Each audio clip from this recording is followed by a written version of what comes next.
जय हिंद साथियों, कैसे हैं आप लोग। उम्मीद है आप लोग स्वस्थ होंगे, मस्त होंगे, तंदुरुस्त होंगे और सीटेट का प्रिपरेशन कर रहे होंगे। साथियों, पिछले क्लास में हमने ग्रोथ एंड डेवलपमेंट को एक ही क्लास में देखा था, एक साथ देखा था। ग्रोथ और डेवलपमेंट में क्या अंतर होता है, ग्रोथ में क्या क्या सिम्टम्स होते हैं। उसके बाद हमने डोमेन ऑफ डेवलपमेंट देखा था, जिसे हम विकास के आयाम कहते हैं। उसके बाद हम लोग अब देखेंगे प्रिंसिपल ऑफ चाइल्ड डेवलपमेंट। क्या देखेंगे? प्रिंसिपल ऑफ चाइल्ड डेवलपमेंट, यानी कि बाल विकास का सिद्धांत देखेंगे। इसमें 9 सिद्धांत हैं, जिसका सबसे पहला सिद्धांत है समान प्रतिमान का सिद्धांत, प्रिंसिपल ऑफ सिमिलर पेरेंट्स। इस सिद्धांत के अनुसार प्रत्येक जाति अपनी जाति के अनुसार के विकास के प्रतिमान का अनुसरण करती है। जैसे मानव का जो बच्चा होता है वो अपने पेरेंट्स, अपने मम्मी पापा के जैसे चलना, सीखना, बोलना, खाना शुरू करता है।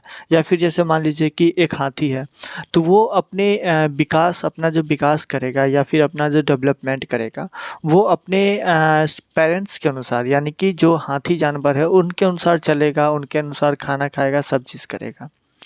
दूसरा सिद्धांत है विकास की दिशा का सिद्धांत, प्रिंसिपल ऑफ डायरेक्शन। इस दिशा में विकास की दिशा सिर से पैर तक चलती है। विकास का जो बच्चे का जो दिशा होता है, डेवलपमेंट होता है, विकास जो होता है, वो सिर से पैर की तरफ चलती है। जब हमारी विकास की दिशा सिर से पैर की तरफ होती है तो इसे मस्कोद्मुखी कहते हैं। दूसरी तरफ जब हमारे विकास की दिशा क्रमबद्ध से शुरू होकर बाहर की तरफ होती है, यानी कि नीचे से लेके और ऊपर की तरफ, और बीच से लेके ऊपर की तरफ और बीच से नीचे की तरफ, यानी कि चौमुखी विकास होता है, तो इसे समीप दूरमुखी विकास कहते हैं। अतः हम कह सकते हैं कि विकास क्रमिक होता है। विकास क्या होता है? क्रमिक होता है। तो हमने देखा समान प्रतिमान का सिद्धांत और विकास की दिशा का सिद्धांत, यानी कि प्रिंसिपल ऑफ डायरेक्शन। आगे हम लोग तीसरा देखेंगे निरंतरता का सिद्धांत, यानी कि प्रिंसिपल ऑफ कंटिन्यूटी का। विकास कभी नहीं रुकने वाली प्रक्रिया है। यह जो है सो जीवन पर्यंत चलने वाली प्रक्रिया है। केवल इसकी मंद और तेज होती है, यानी कि विकास की गति जो होती है कभी धीमी और कभी जो है सो तेज होती है, लेकिन ये जीवन पर्यंत चलने वाली प्रक्रिया है। इसलिए हम कह सकते हैं कि विकास माँ के गर्भ से लेके मृत्यु तक चलने वाली प्रक्रिया है। माँ के गर्भ से लेके मृत्यु तक चलने वाली प्रक्रिया है। इसे हम कहते हैं प्रिंसिपल ऑफ कंटिन्यूटी। उसके बाद चौथा विकास का सिद्धांत देख लेंगे, सामान्य से विशिष्ट क्रियाओं का सिद्धांत। सामान्य से विशिष्ट क्रियाओं का सिद्धांत, यानी कि principle of general to specific reason. विकास सदैव सामान्य से विशिष्ट क्रियाओं की ओर चलता है, न कि विशिष्ट से सामान्य की ओर। जैसे कि हम एक उदाहरण के तौर पर ले सकते हैं कि अगर बच्चा पहले दौड़ने की प्रक्रिया में रहता है, तो पहले क्या करता है, वो उठना सीखता है, फिर उसके बाद फिर बैठना सीखता है, फिर बैठने के साथ तब चलना सीखता है, और उसके बाद तब दौड़ना सीखता है। ऐसा नहीं कि पहले दौड़ना सीख गया, उसके बाद फिर चलना सीखा, फिर बैठना सीखा। तो जनरल से, नॉर्मल से विशिष्ट क्रियाओं की ओर चलता है, यानी कि जनरल से स्पेसिफिक की ओर चलता है। उसके बाद हम पांचवा विकास का सिद्धांत देख लेंगे, प्रिंसिपल ऑफ प्रिडिक्टिबिलिटी, यानी कि पूर्व अनुमान का सिद्धांत। विकास पूर्व अनुमानित होता है, क्योंकि हम पहले ही अनुमान लगा सकते हैं कि हमारा विकास किस दिशा में ज़्यादा होगा। जैसे बच्चों को देख के हम लोग अंदाज़ा लगा सकते हैं ना कि हाँ, ये इसका इस तरफ माइंड जा रहा है, या फिर ऐसे कर सकता है। वैसे भी हम बिहारी लोग तो मतलब चलने से पहले मंजिल को पहचान लेते हैं कि हाँ, हमें कहाँ तक चलना है। तो हम कह सकते हैं कि प्रिंसिपल जो है सो प्रिंसिपल ऑफ प्रेडिक्टेबिलिटी क्या है, यानी कि विकास पूर्व अनुमानित होता है। जो हमारा डेवलपमेंट होता है वो सदैव पहले से ही अनुमानित होता है। उसके बाद छठा हम लोग देख लेंगे एकीकरण का सिद्धांत। जैसे हमने देखा होगा, आप लोगों ने देखा होगा कि जो बच्चा होता है वो किसी भी काम को अगर कर रहा है तो वो मतलब पूरा अपना एफर्ट लगा देता है उस चीज़ को करने के लिए। जैसे मान लीजिए कि अगर आप बच्चे के सामने एक पेन ही रख देंगे, तो पेन रखेंगे तो वो देखिएगा कि वो हाथ और पैर दोनों उम्मीद लगा दोनों से ऐसे पकड़ने की कोशिश करता है जैसे लग रहा है कि सब कुछ यही है। तो बच्चे में एकीकरण का सिद्धांत देखा गया है। वैसे बच्चे के एकीकरण में गुण पाया जाता है जब हम किसी एक काम को करने के लिए एकीकरण का गुण क्या कहता है कि जब हम किसी एक काम को करने के लिए अपने हाथ और पैर दोनों मिलाकर करते हैं तो वह एकीकरण का गुण कहलाता है। आप ये एग्जाम्पल और ये एक्सपेरिमेंट आप अपने घर में छोटे बालकों के ऊपर कर सकते हैं कि अगर आप उसके सामने कोई भी चीज़ रख दीजिए तो वो कोशिश करेगा कि जो है सो हम हाथ मतलब किसी भी तरीके से वो जो है सो उस चीज़ को वो पकड़ने की कोशिश करेगा, यानी कि एकीकरण का गुण आता है। उसके बाद 7वां सिद्धांत हम लोग देखेंगे व्यक्तिगत भिन्नता का सिद्धांत, यानी कि प्रिंसिपल ऑफ इंडिविजुअल डिफरेंस। क्या है? Principle of individual difference. बच्चे के विकास में इंडिविजुअल डिफरेंस हेरिडिटी और इन्वायरमेंट की पारस्परिक पर डिपेंड करता है, यानी कि जो बच्चा होता है उसका जो डेवलपमेंट होता है ये हमारा डेवलपमेंट निर्भर करता है कि उसको इन्वायरमेंट कैसा मिला है, उसके माता पिता का जो सोचने और रहने का तरीका है वो कैसा है।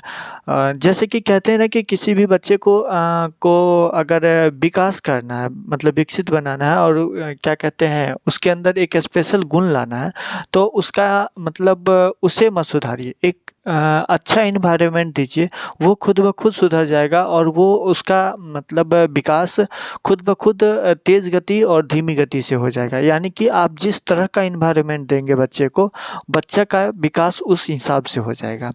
तो ये इसे कहते हैं प्रिंसिपल ऑफ इंडिविजुअल डिफरेंस। अब उसके बाद क्या होता है कि बच्चे के विकास में इंडिविजुअल डिफरेंस हेरिडिटी और इन्वायरमेंट ये तो बता ही दिए हैं पर डिपेंड करता है। इन्हीं दोनों की वजह से इंडिविजुअल डिफरेंस भी आता है। अब मान लीजिए किसी बच्चे को अच्छा वातावरण मिल गया तो वो बहुत ज़्यादा मतलब विकसित हो जाएगा और वो बहुत ज़्यादा इंटेलिजेंट हो जाएगा, और किसी को थोड़ा कम मतलब थोड़ा सा ख़राब वातावरण मिला तो वो उतना ज़्यादा अपने आप को डेवलप नहीं कर पाएगा। दूसरा बात क्या है कि हमारी इंटेलिजेंस, मोटिवेशन और इंटरेस्ट ये सभी में अलग-अलग होते हैं। जैसे मान लीजिए कि मेरा इंटरेस्ट कुछ और होगा, किसी दूसरे का इंटरेस्ट कुछ अलग होगा, किसी का आईक्यू लेवल बहुत ज़्यादा होगा, किसी का कम होगा। तो ये तीनों चीज़ जो है सो या फिर ऐसे बहुत सारे ऐसी चीज़ें हैं जिससे इंडिविजुअल डिफरेंस आते हैं बच्चे के अंदर। उसके बाद हमारा 8वां है वर्तुलाकार बनाम रेखीय सिद्धांत। वर्तुलाकार बनाम रेखीय प्रगति का सिद्धांत, यानी कि principle of spiral versus linear advancement.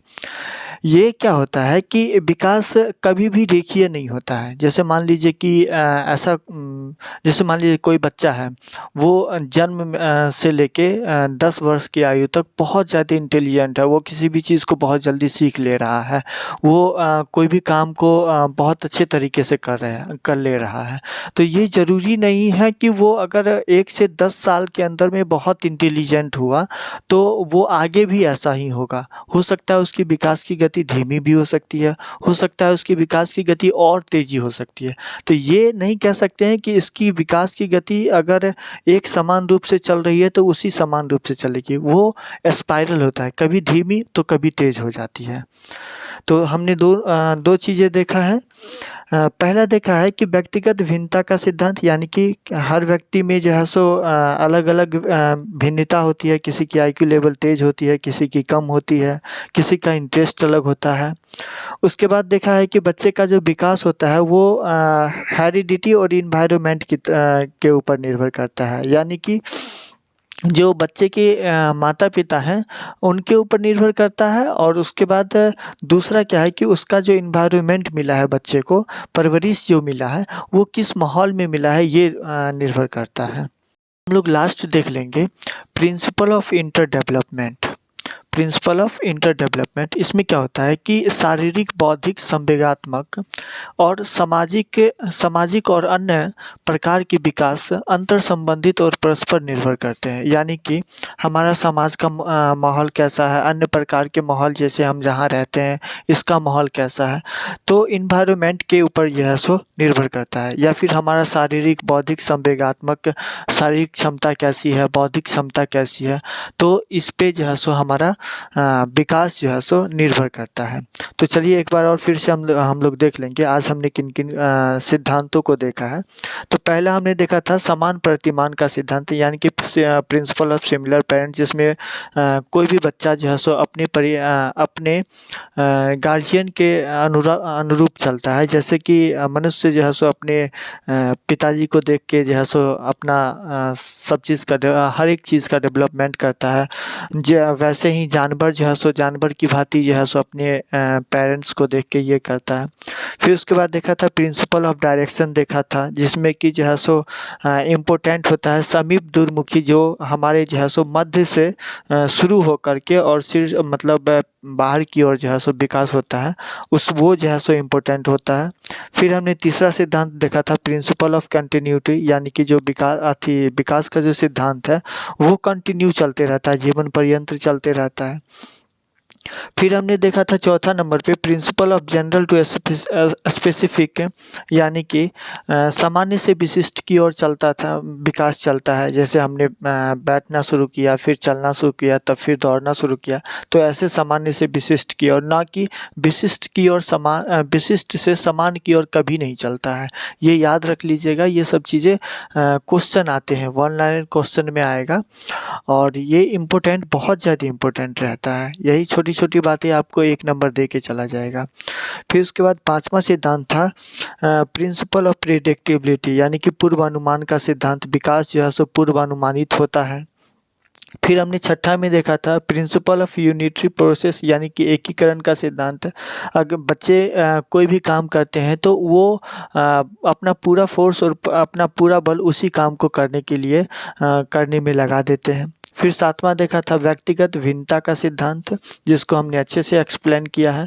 और उसके बाद principle of spiral versus linear advancement, यानी कि जो विकास होता है हमारा वो स्पाइरल रूप से होता है। जैसे हमने एक स्पाइरल कॉपी देखे होंगे, तो उसमें क्या होता है कि गोल गोल रहता है, यानी कि कभी तेजी होगा विकास तो कभी धीमी होगा। उसके बाद फिर लास्ट में हमने देखा प्रिंसिपल ऑफ इंटर डेवलपमेंट, जो कि यहाँ पे लिखा हुआ है। ये जो है सो शारीरिक के ऊपर निर्भर करता है, हमारा शारीरिक क्षमता कैसा है, बौद्धिक क्षमता कैसा है, हमारा समाज का परिवेश कैसा है। आज के लिए इतना ही, मिलते हैं अगले क्लास में। अगला क्लास जो होगा हम लोगों का वो होगा स्टेज ऑफ चाइल्ड डेवलपमेंट के ऊपर। और तब तक के लिए आप लोग रिवाइज करते रहेंगे पिछले क्लासेस को, और फिर मिलते हैं नेक्स्ट क्लास में।